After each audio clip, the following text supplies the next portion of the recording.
सरा ते शेतकऱ्याची दशा. गहू पेरला, गव्हाला रात्री बेरात्री पाणी देणं, एवढ्या थंडीत झक मारा लागते, गाण फुटते तेव्हा पोळ्या खाय भेटते. नाही तर इकत घेऊन खायच्या म्हणजे 2 ना 3च पोळ्या टाकते. तर रट्टावून 7, 8, 10 पोळ्या लागते. कशा काय तर असं दिवसा बी काम करायला लागते, रात्री झक मारून घ्या लागते. तेव्हा थंडी पाण्यात पाणी दिल्याच्या नंतर थंडी गिंडी मध्ये देवळात ते देव दिसते. असं रात्री बेरात्री इकडून डुक्कर ये, तिकडून अस्वल ये, तिकडून कोणतं वाघाची डरकाळी फोड, कोणतं एखादं रात्री उठलं की कोणा डुकर आले की ते गुराला झोपू दे ना, मरणाचं बोंबलते. ते आले रे म्हणून बोंबलत राहते. अशी परेशानी आहे शेतकऱ्याची. लोक म्हणते शेतकऱ्याला खूप सुख आहे, खूप पैसे मिळतात.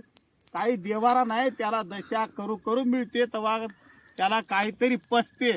नाही तर मला वाटते शेतकऱ्यानं जर काम नाही केलं ना, जनता उपाशीच मरणार आहे.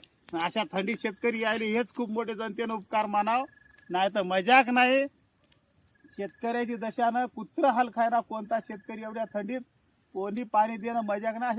असे खालून आहे की ना ढेकळं असे तोडतेत, कच पाईप बदलताळी, तरी शेतकरी राबते.